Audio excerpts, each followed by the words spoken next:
we'll go through how to run this furnace. The process is to run a vacuum process. So we're going to draw a vacuum. There's a vacuum pump here. If you want to closer, there's a vacuum pump. That red box is the vacuum pump. It's got a roughing pump inside, and it's got a turbo pump. This is the turbo pump. This cylindrical thing is the turbo pump. This is the hose, and that needs to be connected to this to run a vacuum. This is all connected from a different process, from a atmospheric high temperature process. So we need to remove all of that. So I'll show the steps for that.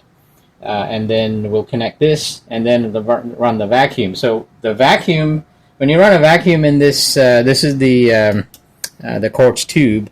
When you pull a vacuum, you can't raise the temperature too high. If the temperature goes too high, then the pressure on the outside of the glass is too high, and that could crush the quartz. So the maximum temperature you should run with the with vacuum should be no more than 700. I'd say 600 should be a safe limit. But if you're not running vacuum, a diffusion process, so there'll be a separate video on how to do that. If you're running atmospheric pressure, the temperature could be as high as 1200 C, because then the pressures are equal on both sides. You're not putting too much pressure on the glass. So that's an important distinction. Gloves are here for hot handling, although really we don't no need to handle anything hot. There's a latch here. You can open, lift it up, and there's a quartz tube. So the tube extends from there over to here, and the vacuum pump is on this side. So if you're running a vacuum process, we need to close and seal off the surface, otherwise it's not going to draw a good vacuum. There's a few other things when we run a vacuum, is these blocks. These are thermal blocks. We put thermal blocks on both sides when you're running a high temperature process to prevent the heat from diffusing outwards. However, when you're drawing a vacuum, these are not a good idea, because they will also prevent the air from being evacuated. So this really should be removed for the vacuum process. So when you remove it, the heat is going to spread out more, and that's another reason for not using high temperature when you're running a vacuum process. So these will be used in high temperature, this thermal block, so we have to remove that. So that'll be our first step. So we'll start here. This is the door on this side. We got Allen keys and screws. Make sure you put everything in the right place so you don't have to search. So there's a little plastic box for holding the screws and the Allen keys. Once you open this door is open. We can grab the thermal blocks. There's two of them. The first one is the quartz glass.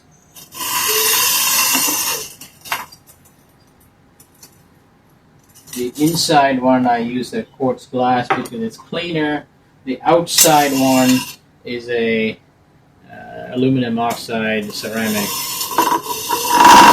And that creates a lot of dust. So this furnace is not particularly clean. There's a lot of debris from these blocks. Okay, so we remove that.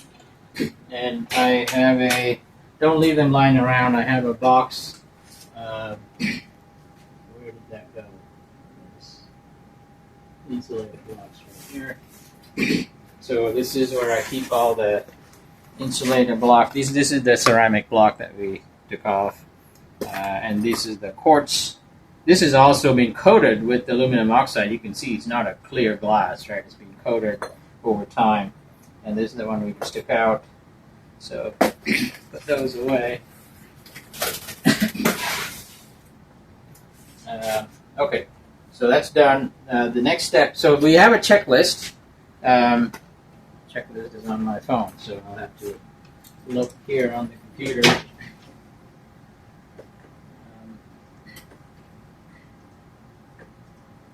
You go to the wiki page. Where is that? Thermal. Here. No, it's on the wiki page. Thermal, low temperature oxygen anneal. So first step is reconfiguring from the doping or thermal, the high temperature process, high temperature atmospheric process. So these are the steps for that. So disconnect the O2 sensor. Turn off the O2 sensors. Let's do that. So we'll follow the checklist. So the oxygen sensor is this one here, this last piece.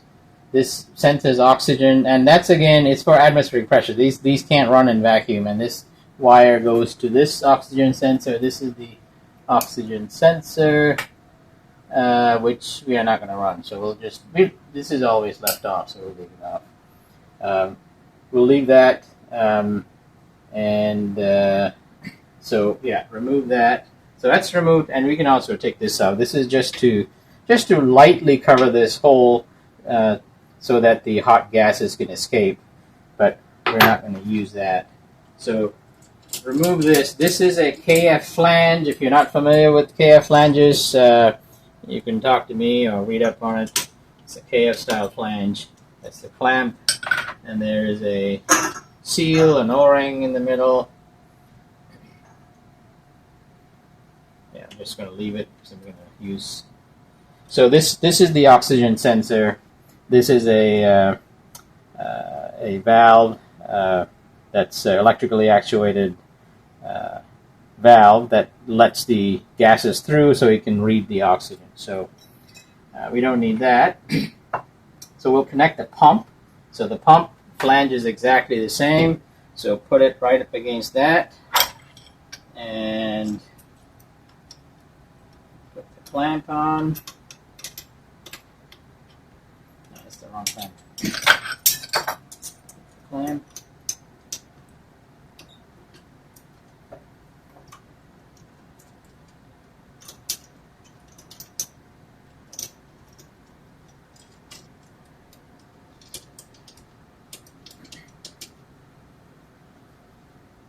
Okay, and tighten it, not too tight, just enough to hold it, because once the vacuum engages, the vacuum will pull the parts together and keep it all together.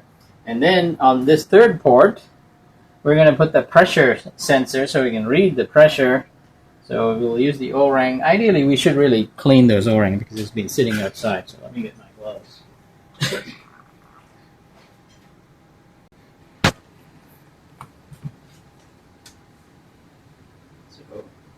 let's clean it off with some methanol.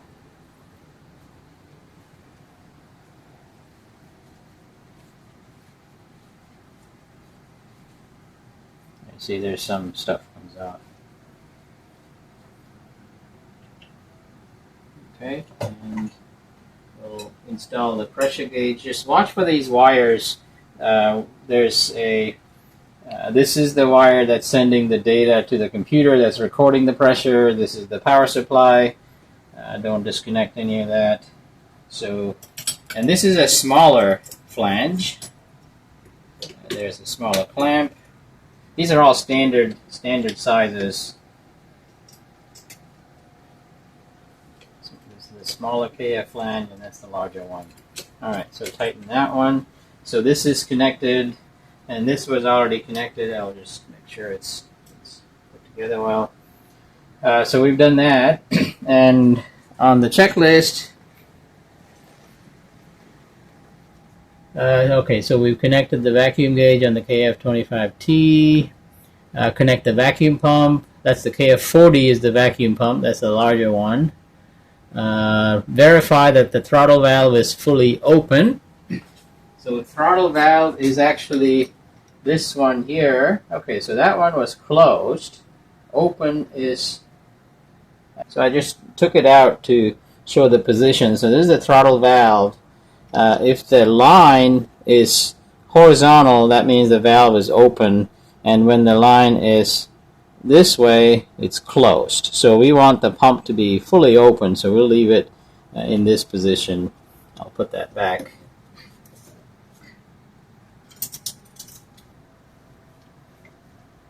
Okay, so the valve, leave it open. All right, let's see what's the next item here. Remove the thermal blocks. We've done that, and this is where I also say the process temperature should not exceed 700. That sets an upper limit. Okay, so now you can load our sample. So sample goes in from here.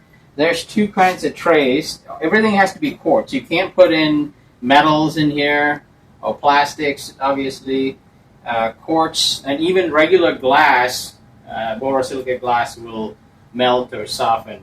So it has to be quartz. So we have a tray that we can use for wafers. So let's say if this is a wafer you want to use, that could be on this tray, and there are slots. You can use it in this manner, and that works. But this time, if you have small pieces, you can put it in this tray where smaller pieces could be laying on the bottom. So that's what we're going to do. In this case, this is a vanadium coated silicon, and we're going to oxidize to create vanadium oxide. So here's a piece of silicon. So you want to place it facing up because we are in the molecular flow regime where the pressures are not going to be same at all surfaces unless they have to be facing the gas side. So that's good. So yeah, if you're using wafers, you can use this and you can slide it in like this all the way. So let's say, for example, if this is the wafer you're using, you would slide this in all the way until your sample, so in this case the wafer, is aligned with this line here. This is the center of the whole furnace. That's where the temperature is at its peak, and it kind of falls off. It's almost uniform, but towards the end it falls off. So you want to line it up to this.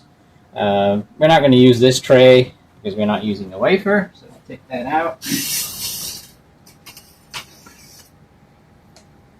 And use my small sample tray. Slide that in again to the same position near the center. So there it is. Sample's facing up. It's aligned. So that's good. Another thing to remember is if you're actually putting a wafer, put the film side, the film or the device side, facing this way, facing the pump, and not facing the gas flow side. So in this case, if this is your device side, it should be like this, so that the good side is facing the pump. The reason for that is when the gas is flowing, even in vacuum, you're flowing a small amount of gas. That gas will be carrying some debris, contaminants from the glass, and they will land on the front-facing side of the wafer, and it'll cause debris. So you want to put the good side facing the other way. So in this case, there's no way we have to put it face up, but it is blocked. Any direct flow of gas is blocked by the sides of that tray. So I think it should be okay. All right. So I've done that.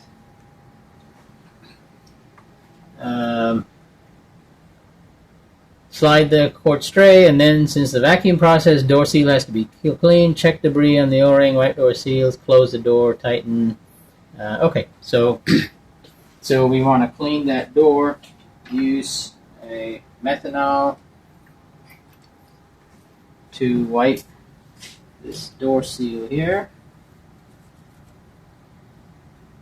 Now we're not going into microtors. This is millitors, so it doesn't have to be super clean. But still, you want to do the best you can.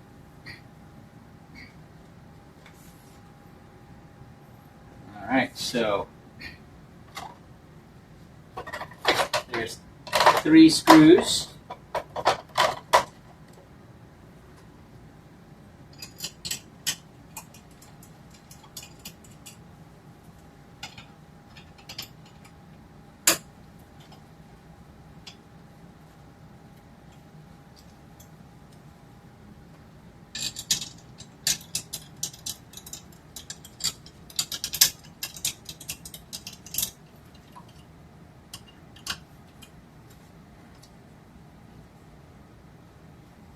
Okay, tighten all three.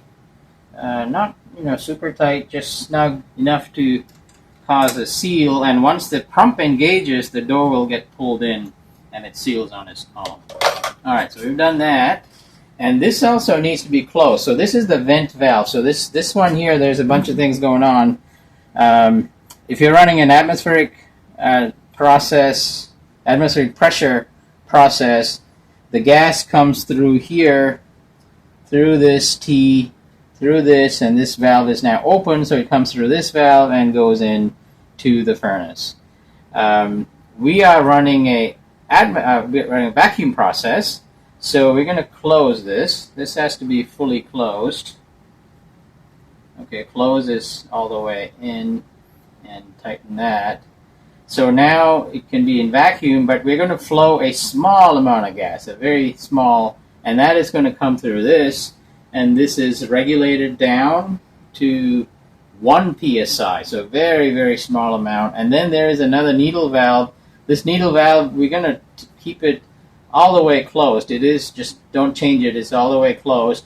It's just a tiny bit of gas will slip past the needle valve into this to produce about 3 or 4 millitorrs of pressure on here. So this has to be closed. And when we vent, the vent will be done through here. So we'll open this when we're ready to vent. We'll open this and we'll vent it from this side here, the open port. So this valve has to point this way. So we'll suck atmosphere to this, into this valve, and back into the chamber to vent. But right now we're not doing that, so we'll close this and then let's take a look. What else is there? Close the door. Leave all the tools, Allen keys, and all of that in the same place. Verify thermocouple. Vent valve is closed. Latch. Okay. All right. So put all the tools, all these what we used. There's a tweezer here that should always be kept here. Close this. We close that, and now check the thermocouple. This is a thermocouple, and the tip is the junction. That's what's resting against the glass here, measuring the temperature. You want to make sure you don't want to move it or touch it too much, but you want to make sure that nothing is loose, it's not broken. So it looks good. And close this lid, and this thermocouple will come down and contact the glass. Close this, the latch like this, and lock it. So that's done. Now, before doing anything, we want to just give it another check. So check that the vacuum line is correct. So pump, this is your connector here, and there's your KF. This is connected, it's connected, pressure is connected, it goes in, and on the output side, it's on the input side, we have this is closed, and yeah, so I think everything is looking good. Alright, next is we're going to start the pump. Turn on the pump. So we'll turn on the power switch. So let's go back to the pump here. So this red box, this is the Pfeiffer vacuum pump. The power is right now off. So there's a switch you can't see. You gotta reach to the back, right to near this power cord here. This black power cord right next to it is the toggle switch. If you hit that, the power comes on and it boots up. It takes maybe a couple of minutes to boot up. So let's wait.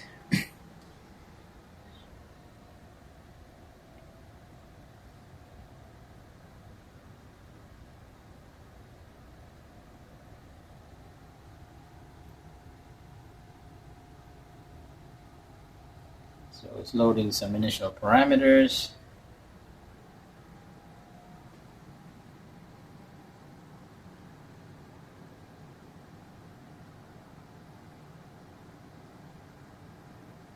Okay, so it's ready. So right now it's saying 0 hertz, meaning that's the spin speed. It says 0 revolutions per second, 0 hertz. Heat is off. We don't use the heat anyway. So yeah, that's ready. The pressure is reading correctly. It's 760, 770 torrs. Not that it's very accurate in this range, but it's reading correctly. So that's good. Pump is on. All right. Next thing is we need to program the temperature profile. What process we're going to run, and that has to be done from a computer. So you can see this here. Go to our website. Go under thermal. Go under diffusion oxidation furnace. And here you can go under furnace control, and you have to be on the local network. In other words, you should really be doing it while sitting here.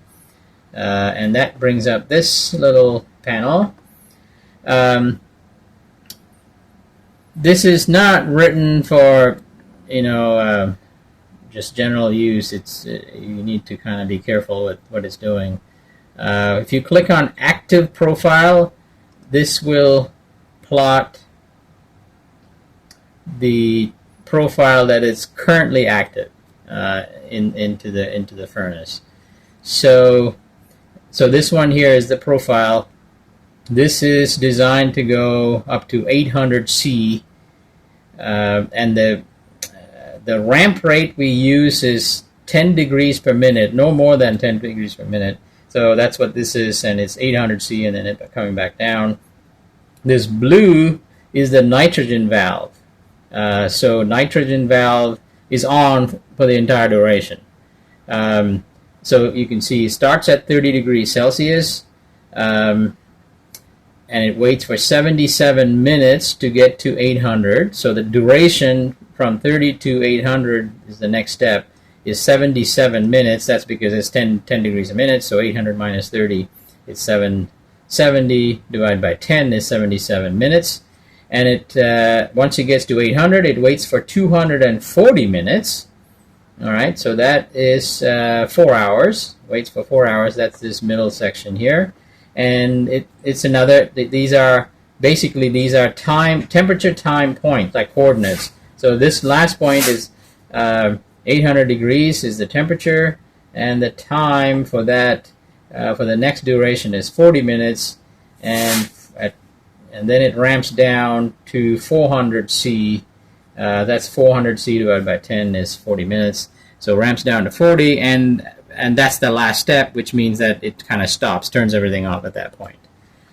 This is what was run, but that's not what we're going to run for vanadium oxidation. You can't run 800 C with vacuum. This was run with atmospheric pressure. So I do have, there's a whole bunch of these things. You have to find which one is, I think it's the default VO2 might be the right one. Don't delete these processes. Yeah, I think this is correct. So this one, so the purple curve is the temperature. It's starting from 30 degrees. Yeah, starting from 30 degrees, it goes to 485 in 45 minutes. So that's the same 10 degrees per minute rate. And then it holds for 360 minutes, so a 6-hour hold.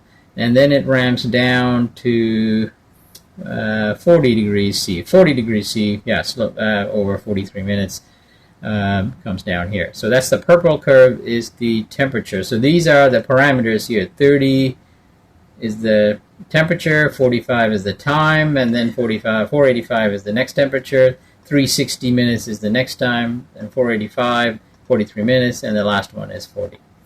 And then there are other relays that are enabled here, and this is what these are. It starts a clock at 30 degrees Celsius, and when it gets to 50 degrees Celsius,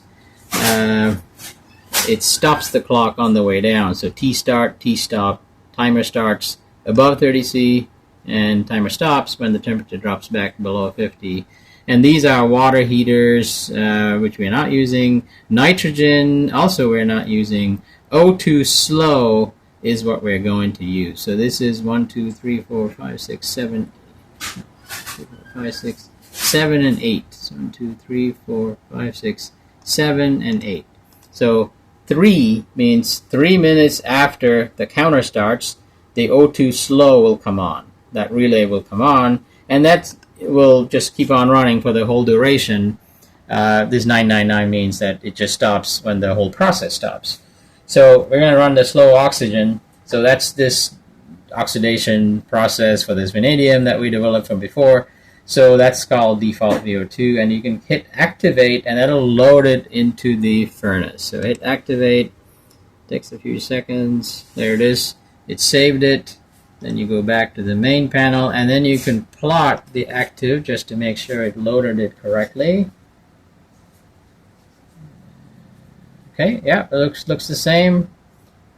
Yeah, oh, and I forgot to mention, the red line is the pump. The pump comes on, and then the yellow is the oxygen slow oxygen flow.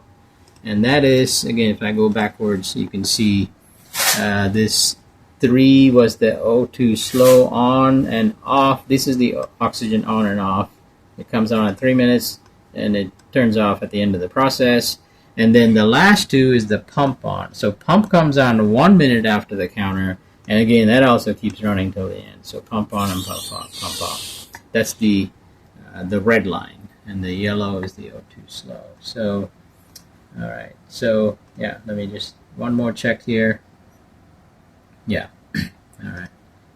All right. We'll go back to the.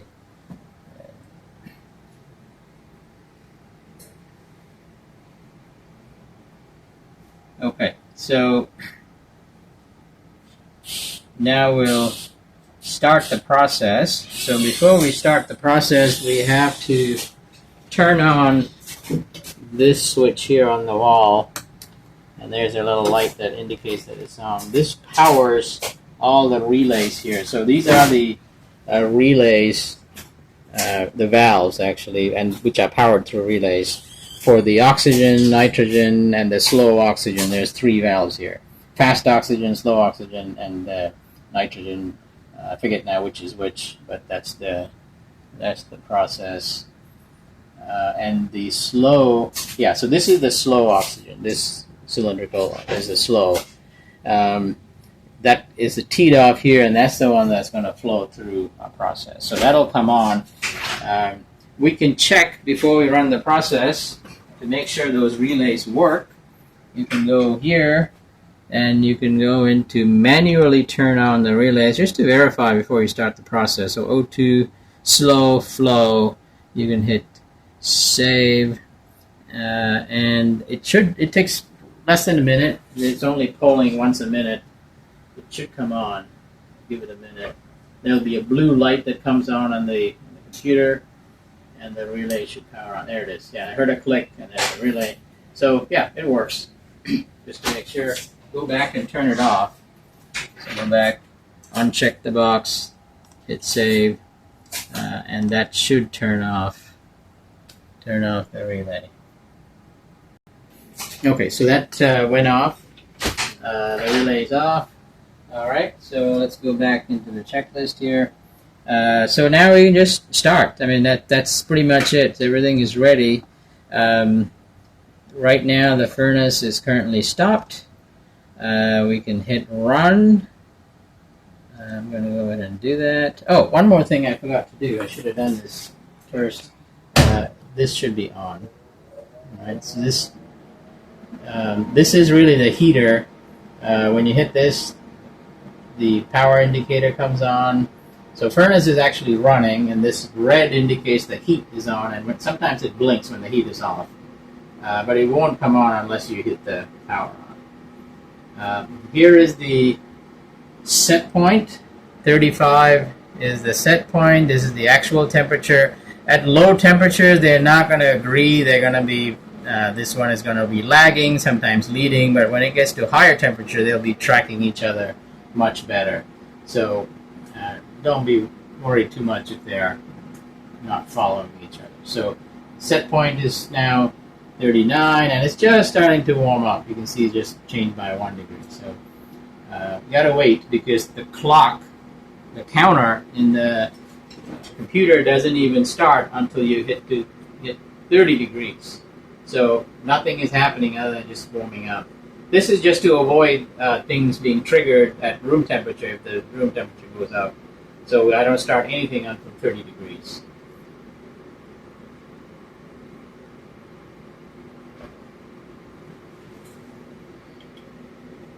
Alright, so there it is at 25, and when it hits 30, and even after that, a minute after 30, it should come on. The pump should come on first. So you'll hear it. And we should really listen for the pump to make sure and watch the pressure to make sure the pressure is dropping, because we don't want to leave the pump running if the pressure is not dropping. Alright, so I think the clock should have started now. It's at 39, 40 degrees. It's getting warmer. It's 40, so give it a minute.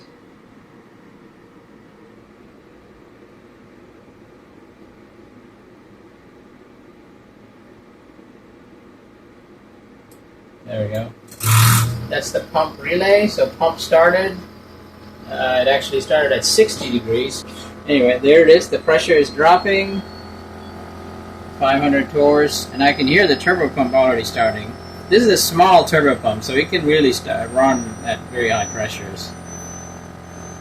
And we'll watch to make sure that it gets down into millitorr range to make sure there are no leaks. If there are any leaks anywhere, it's not going to get down to low pressures.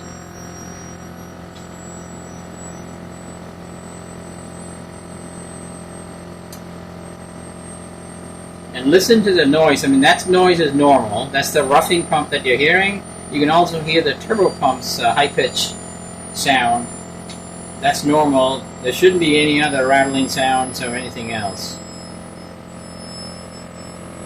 Okay, it's 100 torrs. And when the turbo pump fully speeds up, it'll quickly get down into millitorrs. If the pressure is stuck here, then it's not good to run it. The turbo pump will get too hot and it's bad for the pump. So it's coming down, so it's looking good.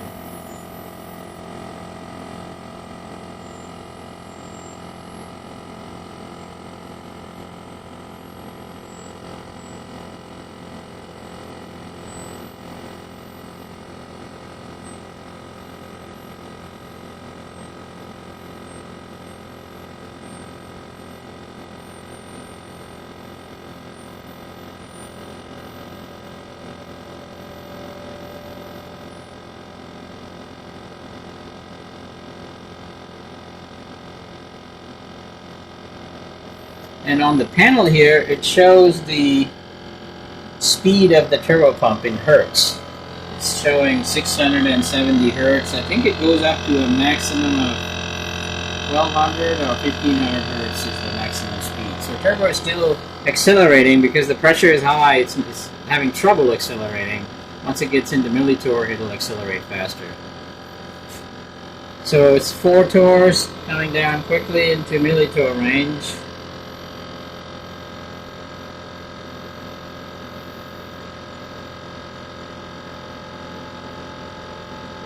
Alright, now it's in the millitorr. You can see it rapidly gets down. It'll hit a bottom pressure. Should be below 10 millitorr. There it is. It's kind of stopped around 7. 8 millitorr. Turbo pump is still accelerating. 1000 hertz. Let's see what's the maximum. It's either 1200 or 1500.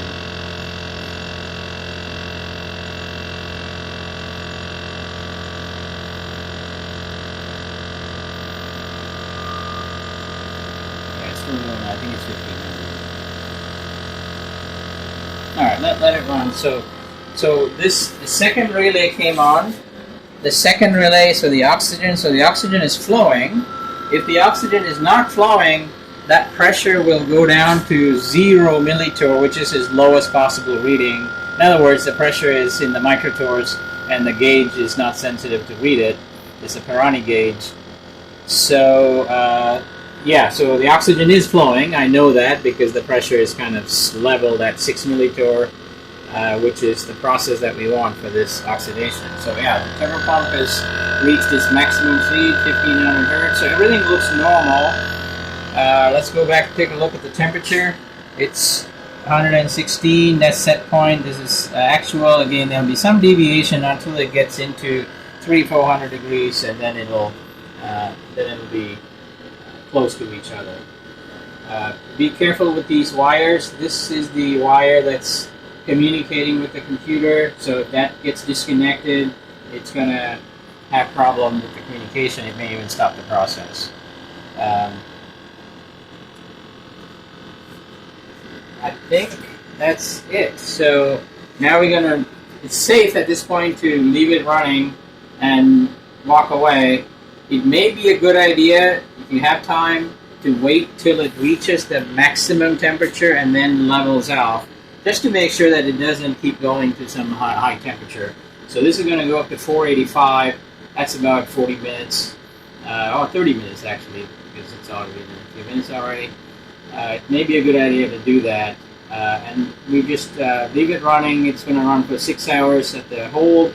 And the cool down is not going to follow the cool down rate, because it's going to cool down at the ambient rate. So that could be overnight. So we're starting this at 5 o'clock now. It's going to be about 6 o'clock by the time the temperature gets up to 485. And cool down. Okay, so it's going to run till midnight, 6 hours, and then it's going to cool down, and that could take another 10 hours or 12 hours. So it's really an overnight process. When you come back tomorrow, this would be down to your room temperature. It should be flashing off, meaning that it's reached the last step, at which point you will turn off the heat, right? You can turn that off, not right now, we'll turn that off. And then the pump would also go off on its own, because that's controlled by the program. And then you could turn this main switch off. That will make sure that the pump doesn't come on accidentally, or the relays doesn't come on accidentally. Right now you want to leave that on. I put that light in there so that you won't forget that it's on. This fan is running. You should hear a fan that's running to keep all the interiors ventilated and cool, so watch for that. Put everything away. Don't leave this, the one that methanol that we used for cleaning, don't leave it here. It's a hot surface, and this is flammable, right? So keep it. That's why I keep this here. So it's on top of the rack there, the methanol. The process is done, and this will be flashing stop. That's the last step. Temperature is fairly low, so at this point we don't have to wait that long. As soon as it's stopped, we can turn it off.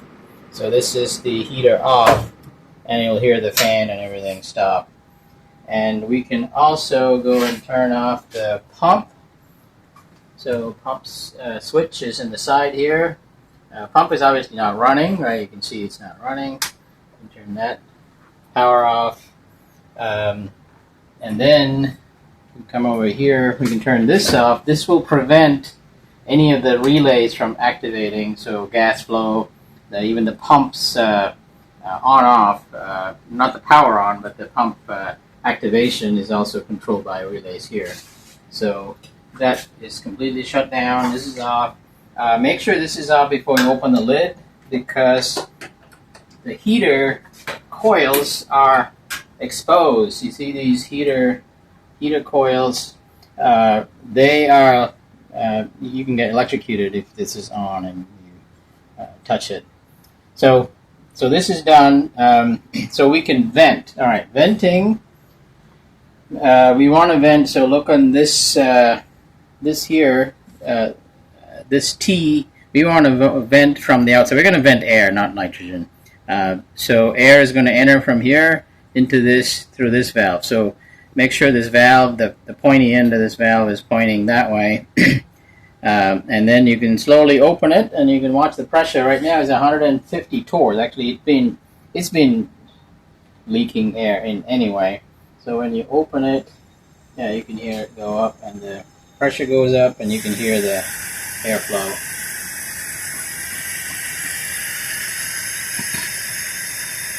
And we can open these screws.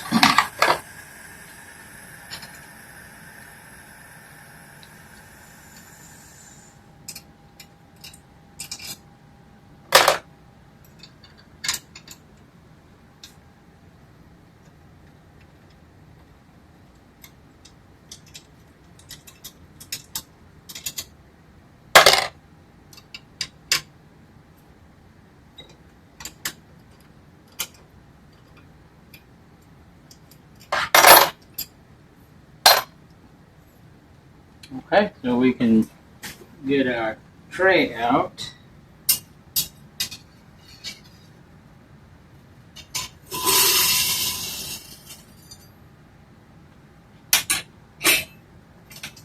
And there it is. This has been oxidized. It's hard to see anything, but it's completed.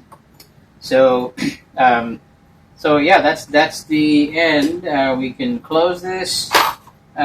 But we can leave it. There's no harm leaving it open as long as all the screws and all the tools are in the right place. Oh, and then we can also, one thing I did not mention last time was if you go to the website under the same diffusion, you can look at the real-time temperatures while it's running. So this is the last 6 hours, so that's not going to be very useful. Let's do 24 hours because this is a day later. So while it's running, you can watch this even from home. So here is the ramp up. So the green is the set point, and the purple is the actual temperature. So it starts here. It ramps up at 10 degrees a minute, and you can see there's a little bit of overshoot of the actual temperature, not much. Our set point is 485, and then it's steady for 6 hours, and then the green is the set point. So set point is going down at 10 degrees a minute, but the actual temperature is much slower because it's ambient cooling, and right around 8 in the morning it was cold enough to vent, but we're here. And the yellow is the pressure. So you can see yellow is the pressure. So pressure, we started at atmospheric pressure. The pressure is on the right-hand scale, 760 torr. It went down. It went down during our initial pump down, and this is the yellow. This is the pressure, which is, you can see it's around just less than 10 millitorr, 0.01 torr for the whole process. And we said to turn off the pump when the temperature reaches 50 degrees Celsius. So here's 50, and here, this line here, this is 50, and that's when the pump turned itself off.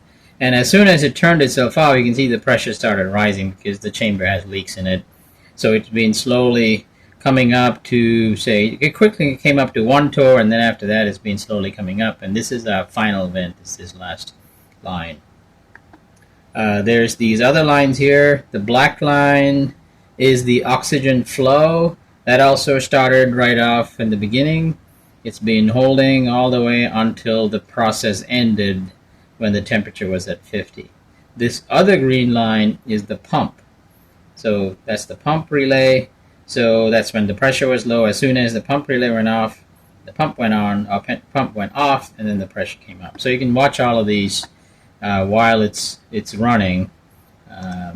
And we should make a log entry in here. And this is a anneal. It's an anneal.